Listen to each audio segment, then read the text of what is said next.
permitir para compartilhar, Helena. Ah, peraí que eu não sei fazer isso não. Peraí, pronto.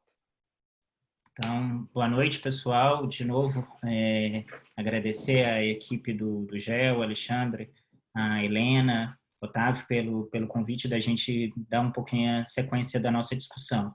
Na semana passada, a gente conversou um pouco sobre critério de seleção clínico-patológico para a seleção de tratamento adjuvante no câncer de mama, o racional dos principais tratamentos quimioterápicos, e a gente hoje vai tentar destrinchar isso um pouco mais no sentido de seleção desses pacientes.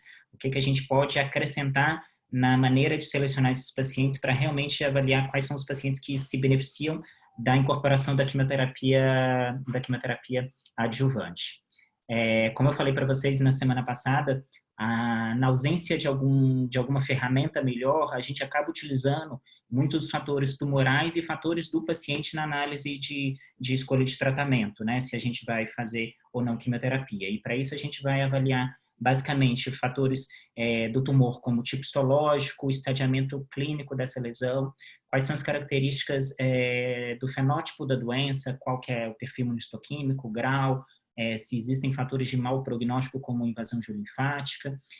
A gente vai avaliar também os fatores dos pacientes como idade, comorbidade, status menopausal, performance, todas as terapias que o paciente já fez antes, quais são as vontades e as restrições de tratamento do paciente. E entra aí nesse critério de seleção dos pacientes, e a gente fique bem claro que daqui para frente a gente vai estar falando exclusivamente de tumores luminais, a gente tenha hoje disponível algumas ferramentas genômicas para poder tentar selecionar quais são os pacientes de real risco que se beneficiem da incorporação da quimioterapia adjuvante. Então, quando a gente avalia um gráfico padrão, isso é um estudo bem antigo, de 1989, em que ele avaliou o papel do CMF após cirurgia no câncer de mama, a gente tem, classicamente nos estudos, a gente costuma ver muito esses gráficos, né, onde a gente vê a linha pontilhada, que é o braço controle, a linha completa cheia, que é o braço tratamento, e a gente vê uma abertura das curvas mostrando aí um ganho significativo da incorporação da quimioterapia no tratamento dessa paciente aí, das pacientes do estudo em questão. A questão que a gente, quando olha para esse gráfico, na verdade, a gente tem que entender que existem 3 populações dentro desse estudo. Existe aquela população que mesmo eu fazendo o tratamento adicional, essa paciente vai recair.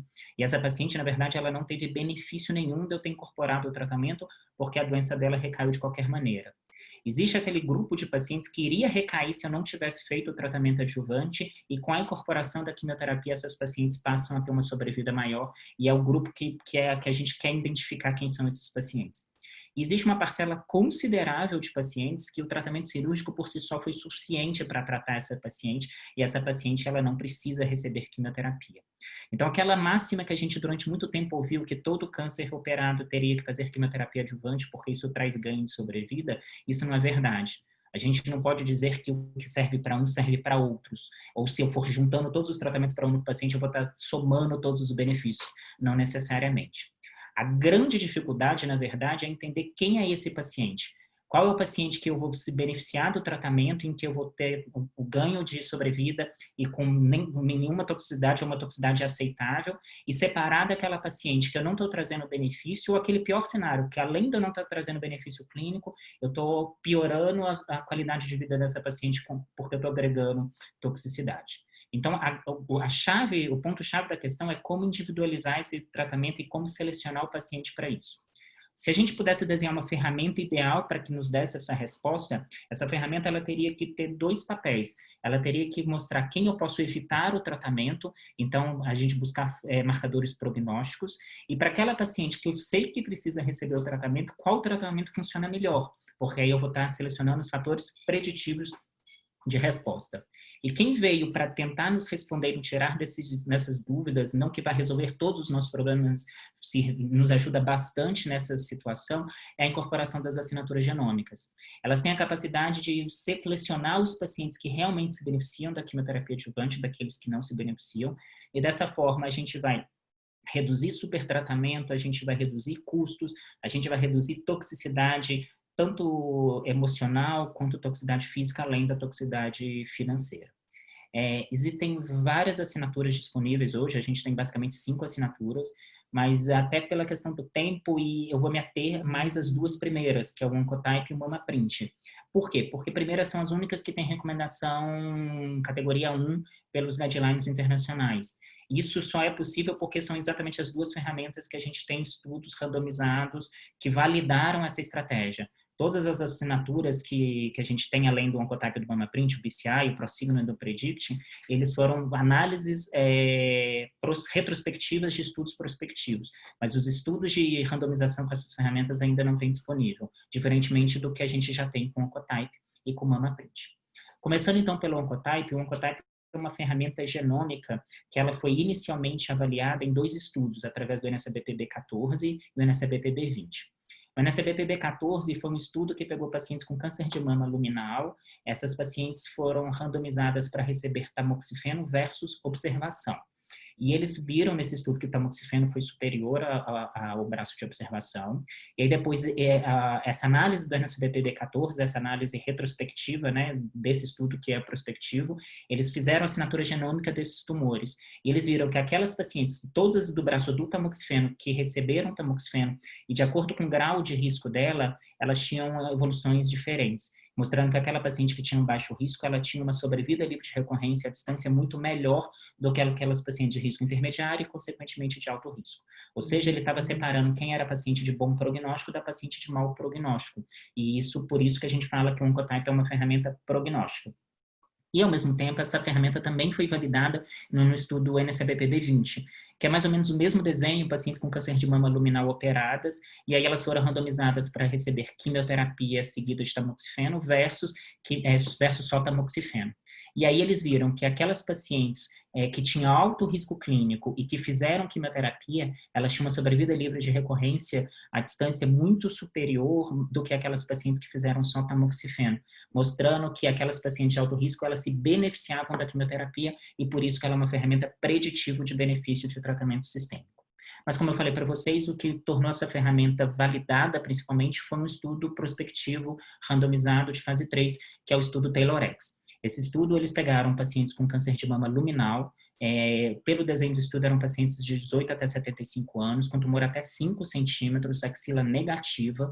Essas pacientes eram todas tumores luminais, essas pacientes foram avaliadas de acordo com seu risco pelo Oncotype. O Oncotype é uma ferramenta genômica em que ela pontua o score da paciente. Ele avalia 21 genes e dentro desses 21 genes ele vai dar um score para a gente. Aquelas pacientes que tinham um score abaixo de 11, essas pacientes são classificadas como baixo risco genômico, que é aquela que eu mostrei para vocês do NSBPB14, que vai muito bem só com hormonioterapia. E até por conta dos dados do NSBPB14, no braço do TAYLOR-X, elas não foram randomizadas, elas foram direto para hormonioterapia. Aquelas pacientes que tinham um score acima de 26, acima de 25, 26 para cima, elas eram classificadas de alto risco. E até por conta dos dados do NSBPB20, que eu já mostrei que a quimioterapia se fazia necessária, porque a sobrevida livre de metástases dessas pacientes eram melhores, essas pacientes foram randomizadas, perdão, elas não foram randomizadas e elas foram colocadas para receber quimioterapia seguida de hormonioterapia. E o grupo intermediário, que fez a maior parte da população dos estudos, foram quase 70% das pacientes que entraram nos estudos, que era entre 11 e 25, era o grande dilema, o que fazer com essas pacientes. E essas pacientes foram randomizadas para receber só endocrinoterapia ou quimioterapia seguida de endocrinoterapia. A gente atualmente já tem todos esses braços, resultados desses braços. O braço de baixo risco, a gente teve a publicação original na New England de 2015. As pacientes de risco intermediário, a gente teve a sua primeira apresentação dos dados na ASCO de 2 anos atrás, de 2018.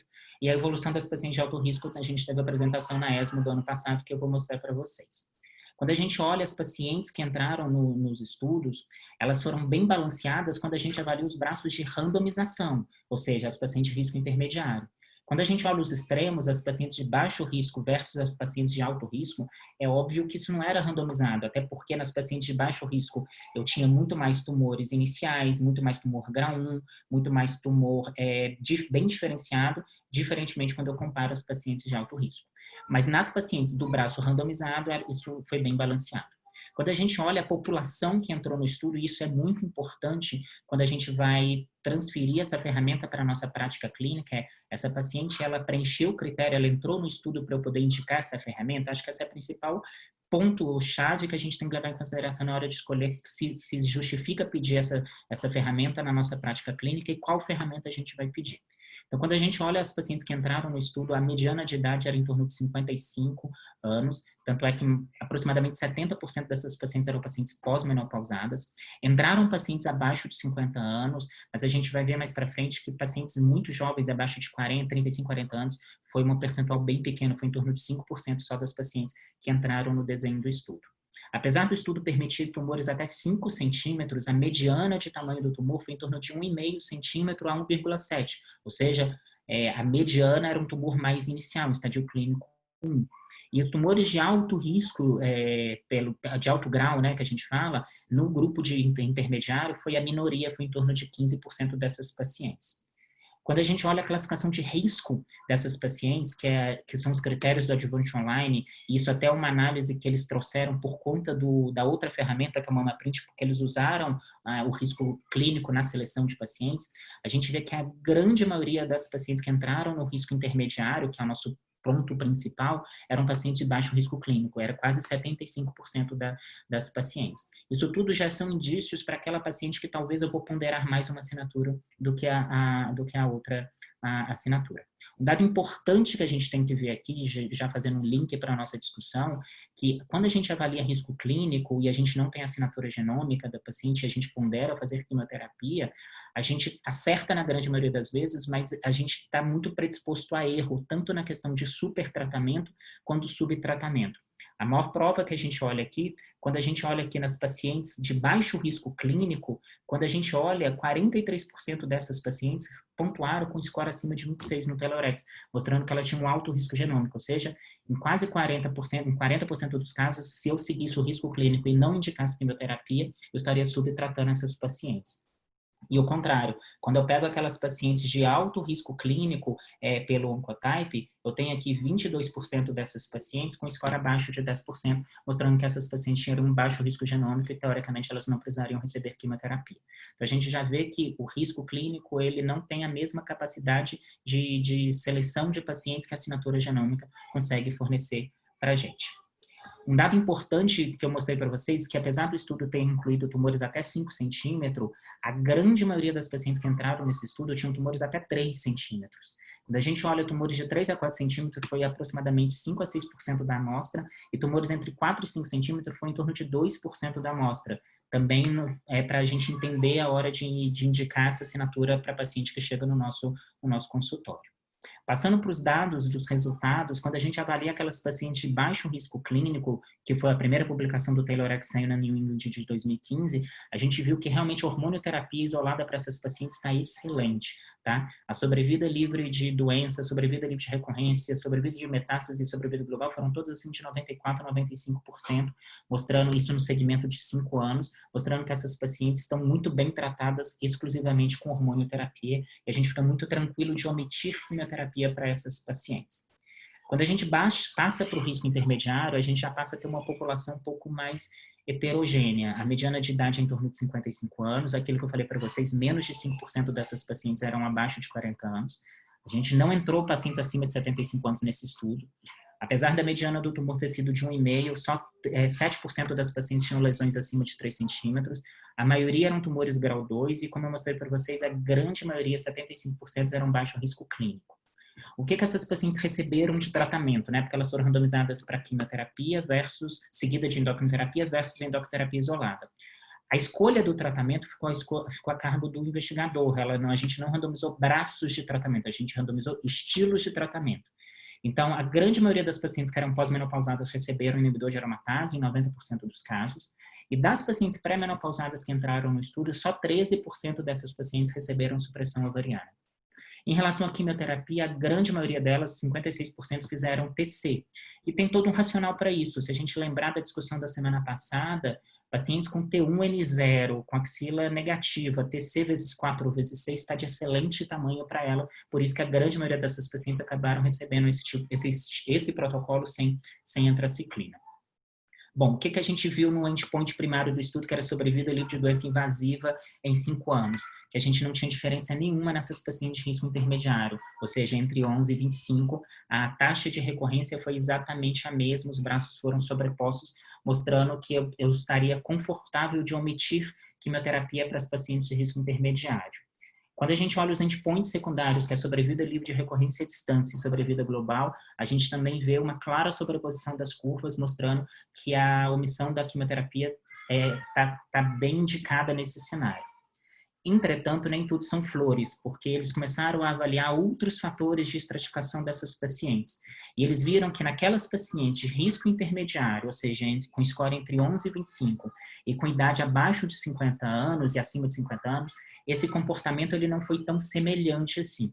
Quando a gente olha aqui aquelas pacientes acima de 50 anos, a gente compara aqui a curva dos pacientes que fizeram químio com hormônio versus só hormonioterapia, e a gente está aqui avaliando, migrando do score 11 para 25, a gente vê que essa curva ela mantém praticamente paralelo o tempo inteiro, mostrando que o ganho absoluto da quimioterapia foi menos de 1%.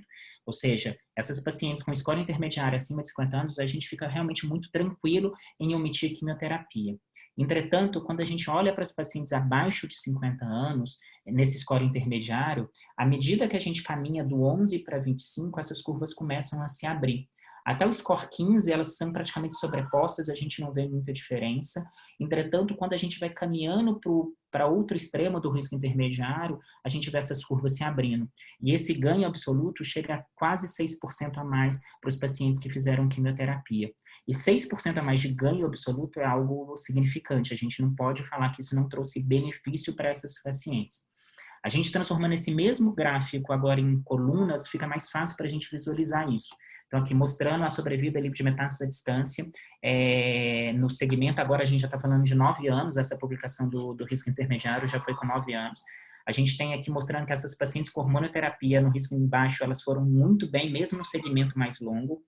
Aquelas pacientes com score entre 11 e 15, quimioterapia e hormonioterapia, a gente viu praticamente que não teve diferença. Aquelas pacientes com score entre 16 e 20, a gente vê um ganho a favor da quimioterapia, mas um ganho discreto de 1,6%. Entretanto, quando a gente vai para aquelas pacientes com score entre 21 e 25, abaixo de 50 anos, aí a gente já vê um afastamento das colunas, mostrando um ganho mais importante da quimioterapia para essas pacientes com ganho absoluto de 6,5%. E quando a gente vê aquelas pacientes de alto risco, a gente vê que é a coluna que vai pior mesmo, ou seja, essas pacientes elas são realmente de um risco elevado, porque mesmo você fazendo o melhor tratamento possível, que é a quimioterapia, a hormonioterapia, essas pacientes ainda recaem mais do que todos os braços anteriores. Quando a gente avalia os outros braços, principalmente agora as pacientes de baixo risco, em 9 anos a gente viu que só 3% dessas pacientes recidivaram com hormonioterapia, ou seja, está confirmado que a hormonioterapia para essas pacientes é excelente. E quando a gente olha aquelas pacientes de alto risco, como eu mostrei para vocês, 13% dessas pacientes em 9 anos ainda recaindo, mostrando que essas pacientes têm um prognóstico pior e que a gente provavelmente ainda vai ter que melhorar o tratamento dessas pacientes ao longo do tempo.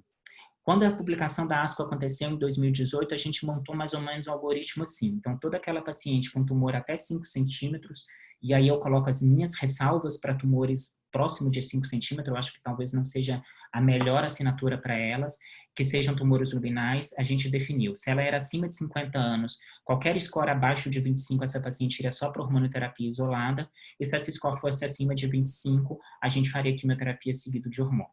Agora, se essa paciente tivesse menos de 50 anos, era um pouquinho diferente. O score abaixo de 15, a gente sabia que a gente poderia fazer só hormônio para ela. Aquelas pacientes com score acima de 25, que é alto risco clínico, não tem dúvida nenhuma da necessidade de químio. E o score entre 15 e 25, a gente iria individualizar a indicação de quimioterapia para essas pacientes, principalmente para aquelas pacientes com score entre 21 e 25, onde esse risco vai se tornando um pouco maior e o benefício da quimioterapia vai se tornando maior.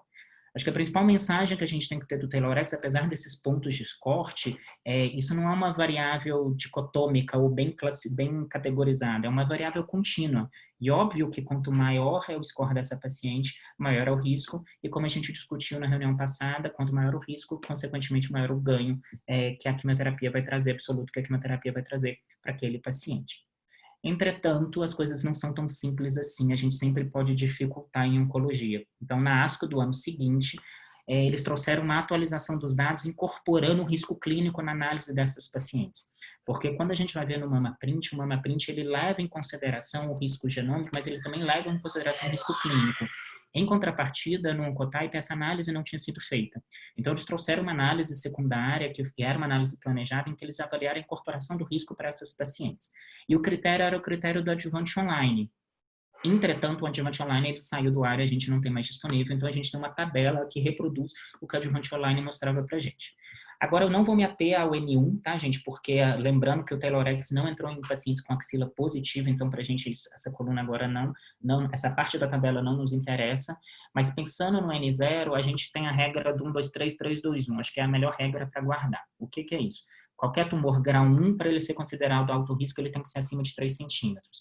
Qualquer tumor grau 2, para ele ser considerado alto risco, ele tem que ser acima de 2 centímetros. E qualquer tumor grau 3, para ser considerado alto risco, ele tem que ser acima de 1 centímetro. Então, à medida que você sobe o grau, você diminui o tamanho do tumor para essa paciente ser considerado alto risco. Tudo que for diferente disso, essa paciente é baixo risco clínico. Tá? De novo, não vou entrar no N1 agora para não confundir, porque isso no Taylor-X não foi avaliado. Então, o que eles mostraram para a gente? Isso a gente já sabia da ASCO de 2018. Se a paciente tinha um risco intermediário e ela tinha menos de 50 anos, e a gente agora vai falar só de abaixo de 50 anos, porque acima de 50 anos eu mostrei para vocês que não tem muita diferença. Aquelas pacientes que tinham score entre 16 e 20, eu mostrei para vocês um ganho absoluto de 1,6% com a quimioterapia. E naquelas pacientes com um score entre 21 e 25, um ganho absoluto da quimioterapia de 6,5%. E aí eles incorporaram o risco clínico para essas pacientes. E a gente viu que essa paciente, se ela tinha um score entre 16 e 20, mas o risco clínico dela era baixo, por exemplo, ela tinha um tumor de grau 1 de 2 centímetros, essa paciente classificada de baixo risco clínico, a incorporação da quimioterapia, na verdade, não trouxe benefício nenhum para ela, e talvez seja o subgrupo que a gente fique mais confortável de realmente contraindicar a quimioterapia, mesmo sendo um risco intermediário entre 16 e 20 e uma paciente abaixo de 50 anos. Entretanto, esse mesmo subgrupo que a gente tinha visto um ganho de 1,6, que a gente falava assim, não, talvez nem precise fazer quimioterapia, quando essa paciente ela chega com alto risco clínico, o ganho absoluto da quimioterapia foi de 6,5%, que era o mesmo que a gente tinha visto entre 21 e 25. Mostrando que talvez para essas pacientes a indicação de quimioterapia ela precise ser mais abalizada e mais discutida. Quando eu vou para o score de 21 e 25, o ganho absoluto sem avaliação de risco, que era 6,5%, quando eu incorporo o risco clínico, ele se mantém da mesma forma no baixo risco clínico, ele chega quase a 9% naquelas pacientes de alto risco, mostrando que o impacto da quimioterapia para essas pacientes é ainda mais importante. É uma análise totalmente passível de críticas, porque é uma análise exploratória, é um endpoint secundário, a gente não tem um poder estatístico tão refinado para poder falar que isso muda a prática clínica, e até por isso que a gente vê alguns colegas seguindo essa análise na prática clínica, outros nem tanto, eles acham que isso é extrapolação demais, mas a gente tem que lembrar que esses dados foram apresentados. O Sparano, que apresentou esses dados na ASCO do ano passado, ele ainda foi mais longe. Isso é só para mostrar que o subgrupo que talvez a gente tenha mais tranquilidade de omitir quimioterapia. Então, o Sparano, quando apresentou esses dados, ele ainda foi mais longe. O que ele mostrou, além disso, que o principal ganho de sobrevida livre de doença e sobrevida livre de recorrência à distância foi principalmente naquelas pacientes mais próximas da pós-menopausa, ou seja, pacientes perimenopausadas e que fizeram quimioterapia e provavelmente entraram em amenorreia e entraram em supressão ovariana, foram as pacientes que realmente se beneficiaram dessa estratégia. Quando a gente olha aí nos gráficos da paciente abaixo de 40 anos, a incorporação da quimioterapia, por essa análise, não trouxe benefício. Tanto é que na apresentação ele coloca isso, que para essas pacientes em que você tem um risco intermediário, em que quando você incorpora o risco clínico, ela teria um benefício de quimioterapia, talvez o benefício de quimioterapia para essas pacientes não tenha sido pelo efeito citotóxico da quimioterapia, e sim pelo efeito de supressão ovariana que a gente induziu para essas pacientes. Inclusive, ele coloca aqui a supressão ovariana com inibidor de aromatase como uma opção de tratamento à quimioterapia para essas pacientes.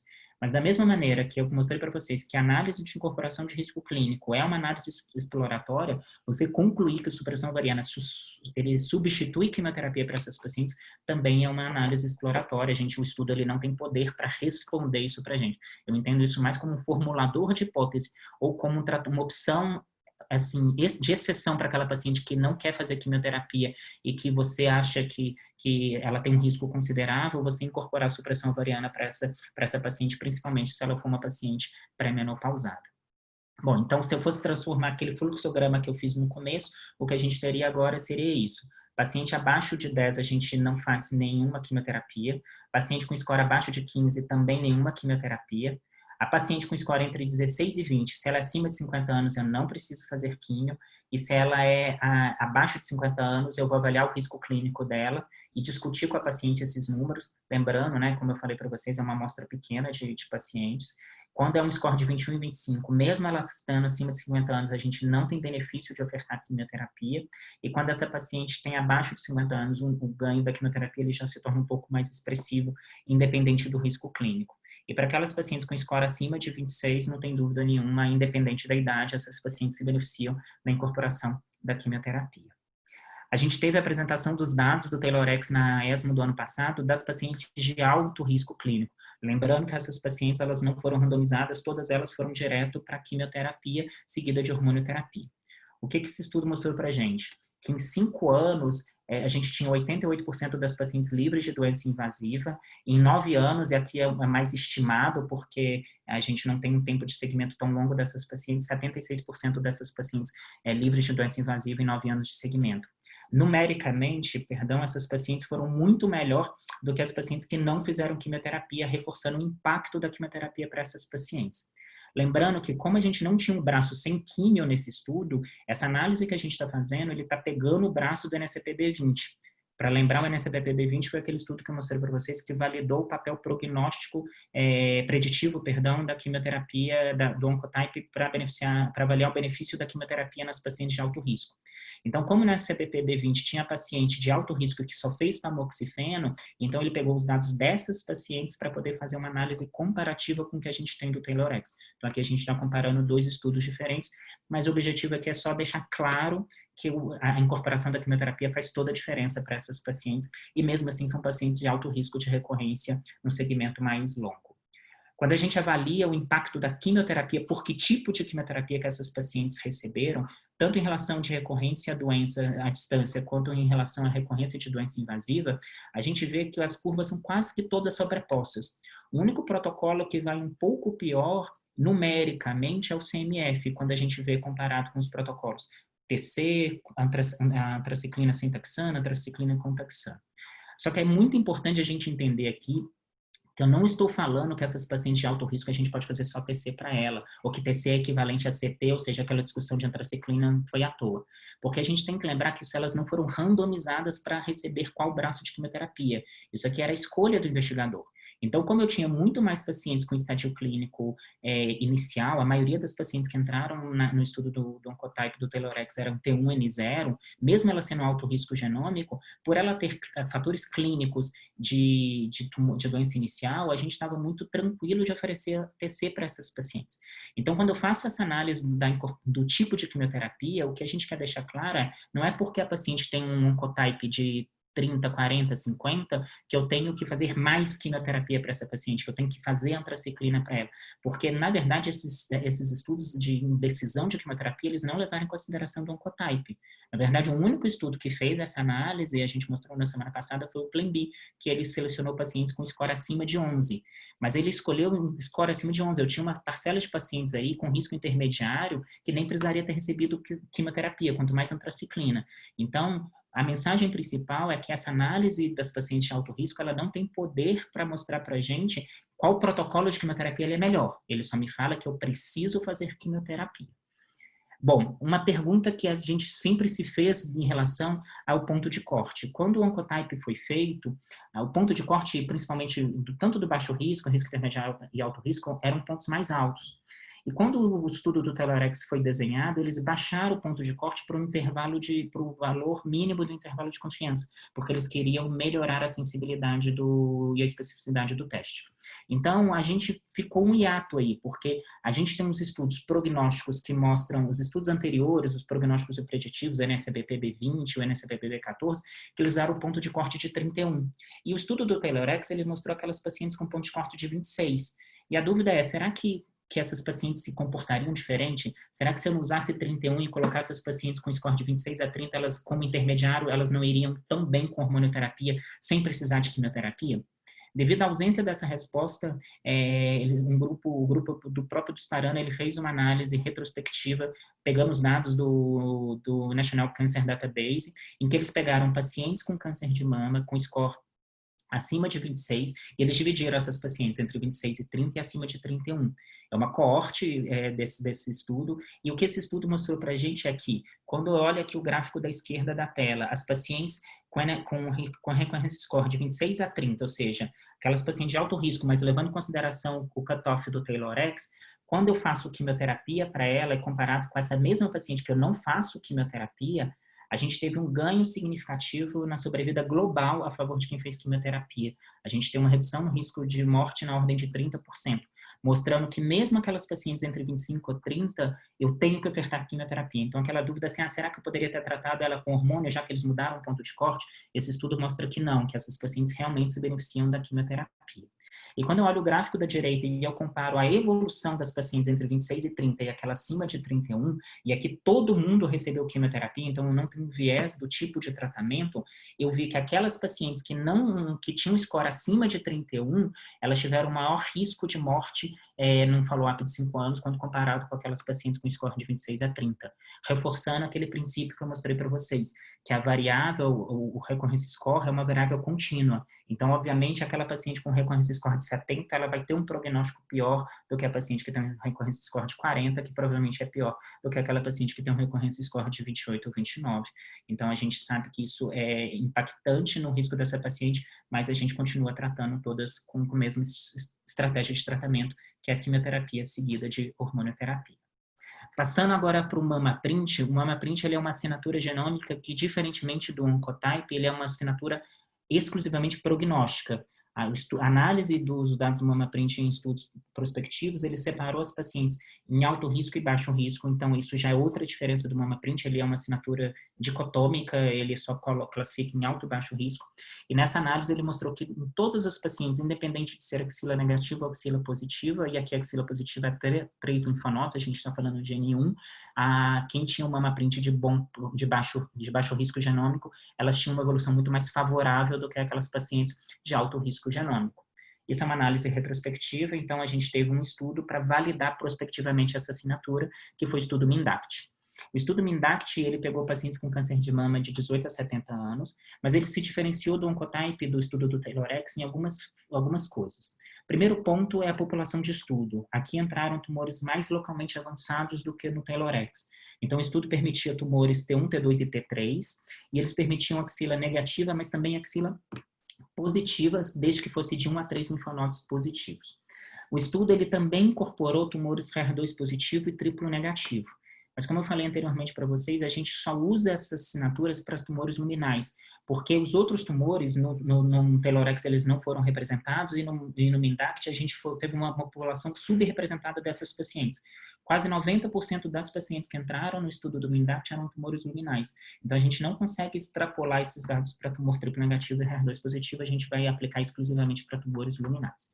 O que o estudo do MINDACT fez? Eles pegaram as pacientes com câncer de mama operadas upfront e eles randomizaram essas pacientes de acordo com... Eles avaliaram, o risco clínico e genômico dessa paciente. O risco clínico é aquela tabela que eu mostrei para vocês, que eu vou voltar ali daqui a pouquinho para a gente ver a questão da axila, da avaliação da paciente N1. E o que eles fizeram? Aquelas pacientes que tinham risco concordantes, elas não foram randomizadas. O que é isso? Aquela paciente que tinha baixo risco clínico e ela também tinha baixo risco genômico, ou seja, eu concordei nos riscos, mas no risco de baixo risco, essas pacientes não receberam quimioterapia, elas foram exclusivamente para hormonioterapia, falando aí das pacientes com tumores luminais. As pacientes que eram concordantes de risco, mas no alto risco, ou seja, elas eram alto risco clínico e genômico, essas pacientes todas foram para quimioterapia e depois seguiram para hormonioterapia nos tumores luminais. E aquelas pacientes que eram discordantes, elas sim foram randomizadas. Então, aquelas pacientes que tinham risco clínico baixo, mas eram alto risco genômico, ou a paciente que tinha um alto risco clínico e veio com uma assinatura de baixo risco genômico, aí sim elas foram randomizadas para receber ou não quimioterapia. E esse braço de alto risco clínico e baixo risco genômico é o principal braço do estudo. O endpoint primário do estudo era avaliar como essas pacientes iam se comportar em relação à sobrevida livre de metástases à distância em 5 anos nas pacientes que não fizeram quimioterapia. E eles exigiam, para o estudo ser considerado positivo, que o número de pacientes livres de metástase à distância em 5 anos fosse acima de 92% para as pacientes que não fizeram QT, para esse estudo ser considerado positivo. Bom, essa é a tabela que a gente mostrou da classificação de risco, então a gente já mostrou da paciente N0, que também entrou nesse estudo, mas a paciente N1, como é que a gente classifica o risco dessa paciente? Aí a regra é do 1. A paciente N1, para ser considerada baixo risco, ela tem que ser estadio clínico 1, ou seja, ela tem que ser T1, ela tem que ter um tumor menor do que 2 centímetros e ser grau 1. Então, se eu tenho um tumor N1, grau 1, T1, ela é considerada baixo risco clínico. Qualquer coisa diferente disso, ela é alto risco. Ou seja, se ela tem um grau 2, não importa o T, ela vai ser alto risco. Se ela é um grau 3, não importa o T, ela vai ser um alto risco, porque ela é axila positiva. Bom, como que foram as pacientes que entraram nesse estudo? Quando a gente olha, a população principal que entrou no estudo eram pacientes entre 50 e 70 anos de idade. De novo, apesar do estudo ter permitido tumores acima de 5 centímetros, a maciça maioria dessas pacientes eram tumores até 5 centímetros, ou seja, era T1 e T2. Só 1% dessas pacientes, 1,2%, tinham tumores acima de 5 centímetros. Quando a gente olha, a maior parcela de pacientes que entraram nesse estudo eram pacientes grau 2.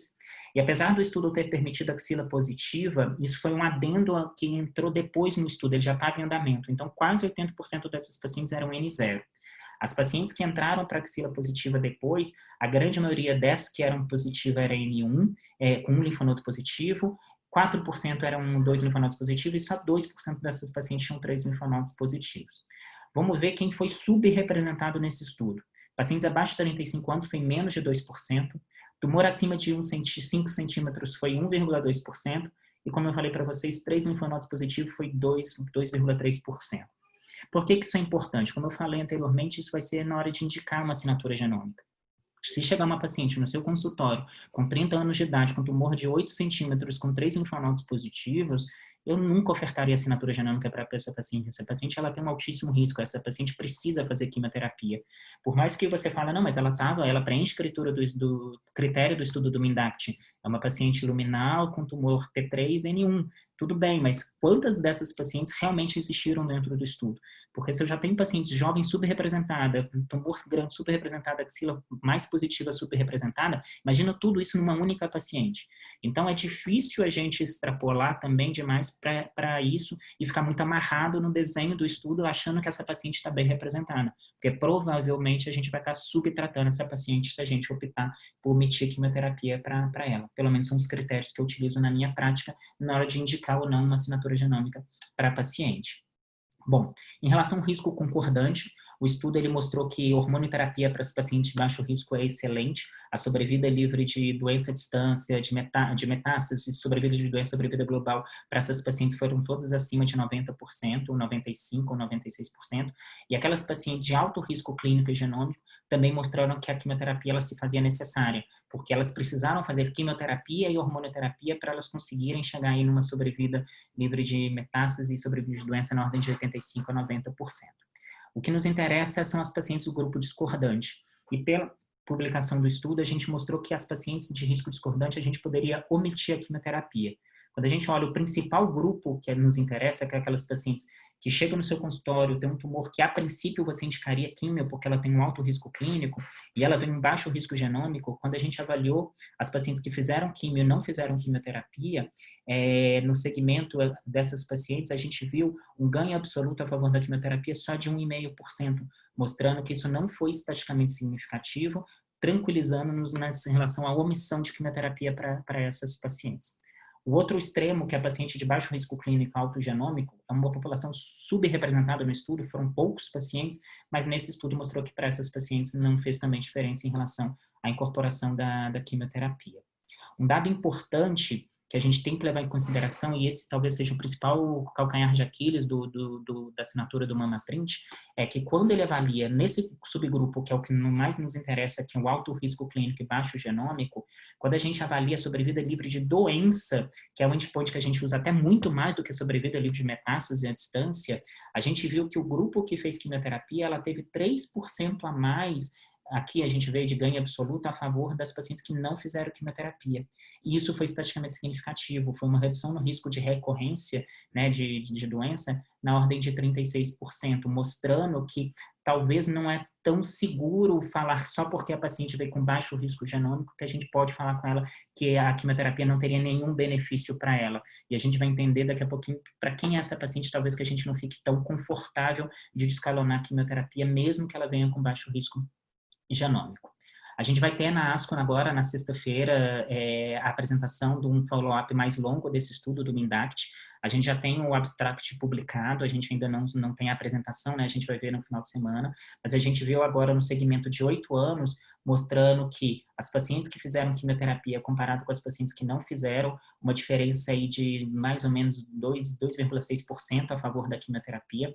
Apesar dessa diferença ter aumentado numericamente, ainda não atingiu significância estatística, ou seja, 2,5% de ganho absoluto é ainda um ganho muito pequeno para a gente discutir a incorporação de quimioterapia para todas as pacientes de alto risco clínico, baixo risco genômico, e quando a gente avalia a sobrevida global em 8 anos, elas são praticamente a mesma. Então, a indicação do MamaPrint como categoria 1 se mantém, mesmo com a publicação desse estudo, com o segmento mais longo que a gente vai ter aí na semana que vem.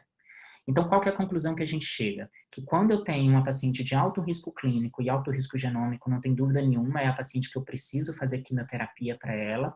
Agora, aquela paciente que tem alto risco clínico e baixo risco genômico, pelo MamaPrint eu estou autorizado a descalonar o tratamento, e aí esse estudo conseguiu evitar quimioterapia em 46% das pacientes.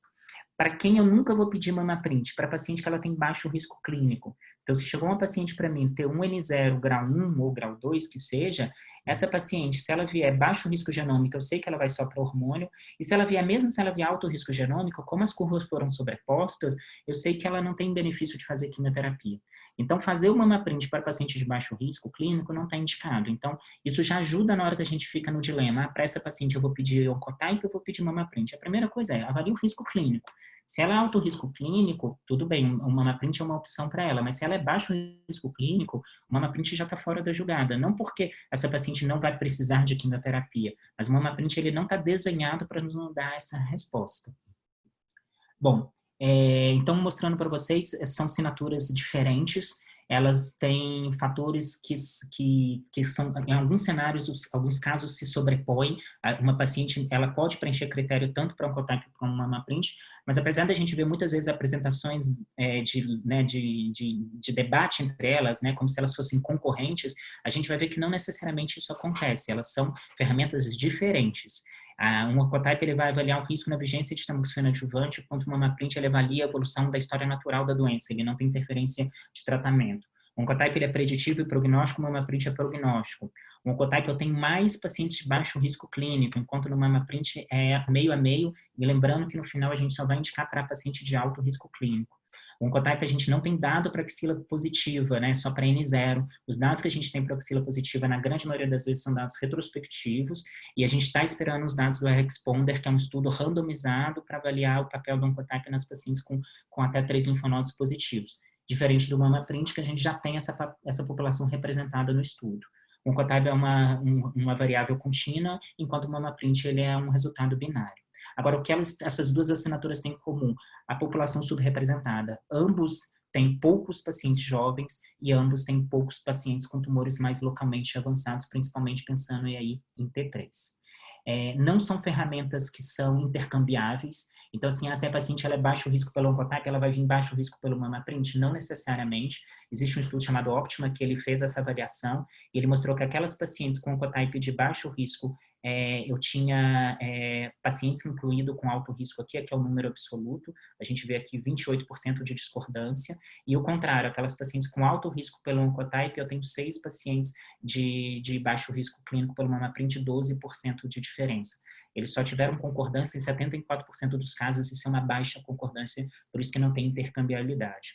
Existe um outro estudo chamado PROMIS, que eles tentaram um estudo bem interessante. Eles pegaram, antes dos dados do Oncotype, do Taylorex, dessas pacientes de risco intermediário, porque antes da gente ter a publicação do Taylorex, o que a gente fazia? Se vinha baixo risco, a gente fazia hormônio, se vinha alto risco, a gente fazia quimio, se vinha no risco intermediário, a gente continuava com a mesma dúvida. E aí, pelo benefício da dúvida, a gente acabava, na maioria das vezes, indicando quimioterapia.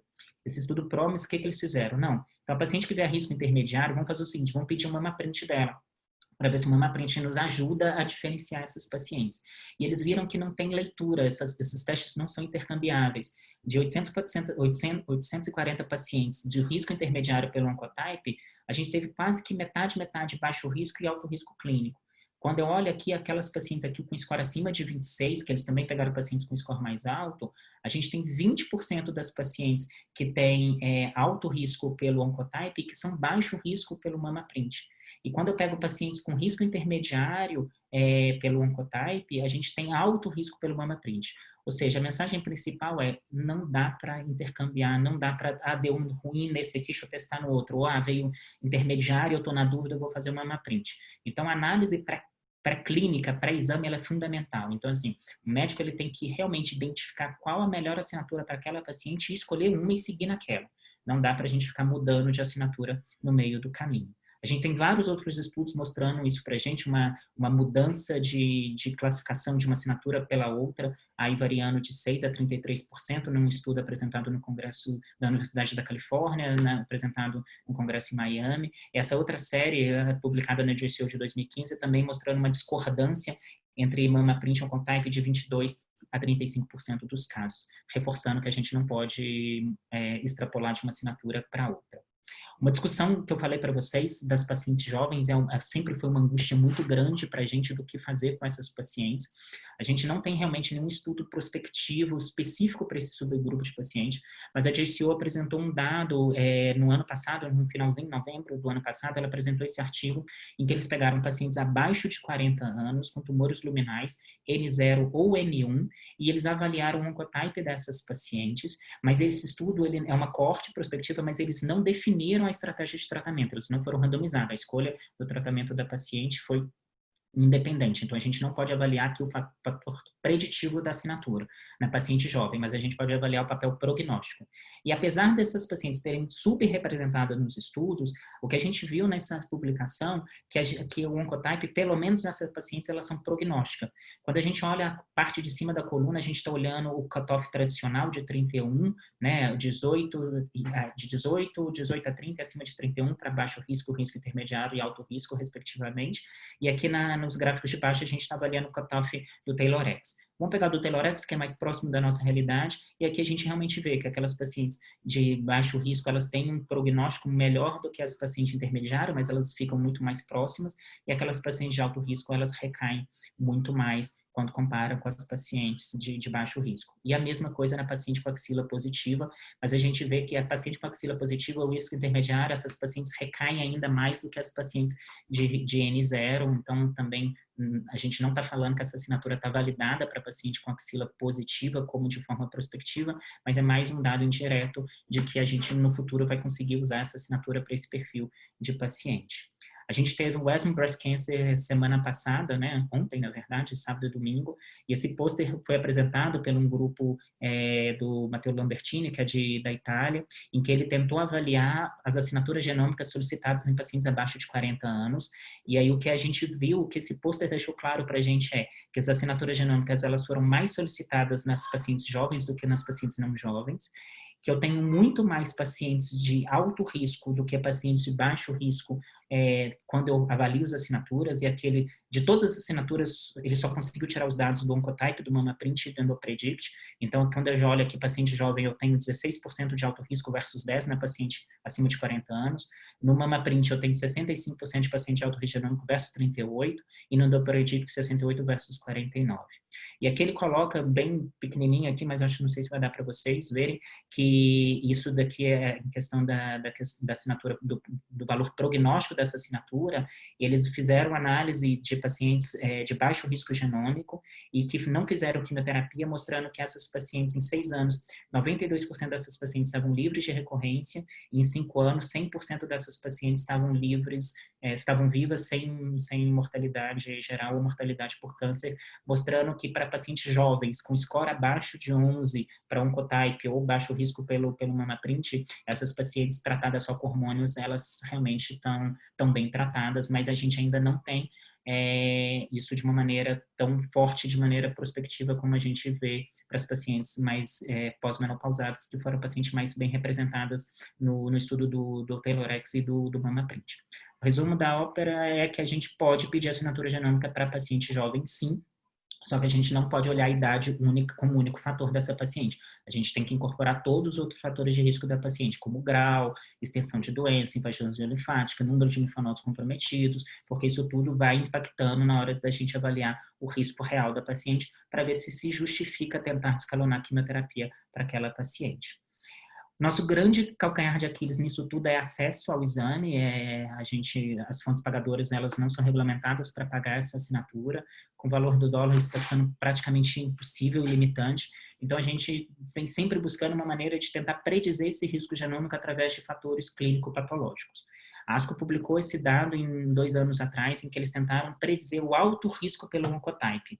E a gente viu que aquela paciente que tinha pelo menos um dos receptores hormonais negativos e ela tinha alto grau, essas pacientes, obviamente, elas tinham um risco maior de serem alto risco pelo Oncotype.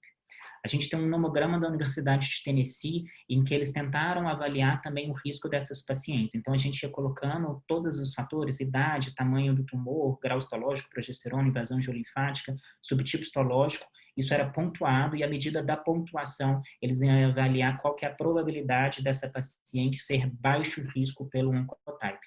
Esse nomograma ele ficou inativo, o Adjuvant Online saiu, um tempo depois esse nomograma saiu, mas a gente, quando teve a publicação desses dados, a gente viu que os fatores que mais positivavam, que mais traziam impacto para essas pacientes serem baixo risco, era ser grau histológico 1 e receptor de progesterona positivo, porque é o que trouxe mais valor de pontos na hora de somar, ou seja, é o que mais aumentava a probabilidade dessas pacientes serem baixo risco.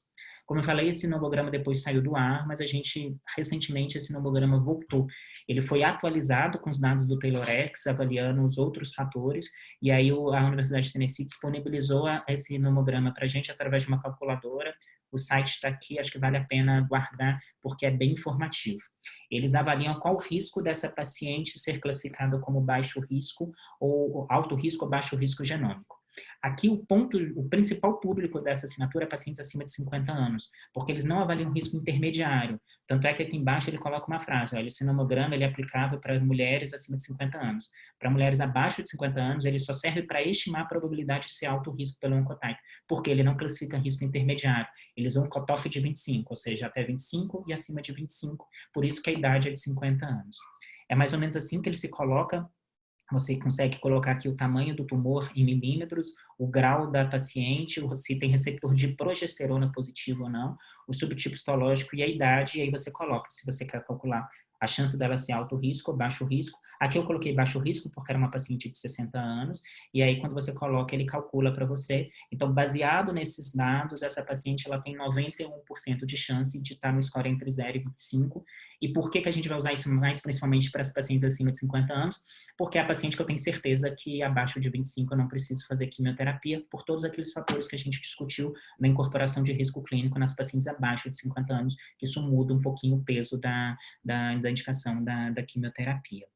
Em San Antônio, de 2 anos atrás, a gente também teve um estudo bem interessante, um pôster apresentado do grupo do Canadá, em que eles tentaram avaliar fatores clínico-patológicos com risco genômico pelo Oncotype. Então, foram 230 mulheres com tumores luminais. A grande maioria dessas pacientes eram pós-menopausada, 91% era axila negativa, e a grande maioria eram tumores T1, né? Então, a gente estava falando de estadios mais iniciais mesmo. E eles avaliaram o score dessas pacientes. 28% era score abaixo de 11, 61% era risco intermediário e acima de 11% era alto risco. Como a gente está avaliando a principal população de pós-menopausa acima de 50 anos, então eles quiseram ver como que a gente poderia predizer essas pacientes com score abaixo de 25. E o que ele mostrou para a gente é que daquelas pacientes, eles fizeram um cotype de todas essas pacientes, e daquelas pacientes que tinham tumor grau 1 ou 2 e receptor de progesterona acima de 20%, 97% dessas pacientes pertenceram à categoria de score até 25, ou seja, que a gente tem a opção de fazer sua hormonoterapia. Então, pensando no cenário de SUS ou até do consultório privado, em que a assinatura genômica é de difícil acesso, a gente consegue inferir que essa possibilidade de escalonar tratamento para essas pacientes. E, de novo, como o próprio algoritmo do Tennessee mostrou, da Universidade de Tennessee mostrou para a gente, de novo, o grau e o receptor de progesterona são realmente os fatores que mais pesam na hora da gente pensar que é um tumor bem diferenciado ou não.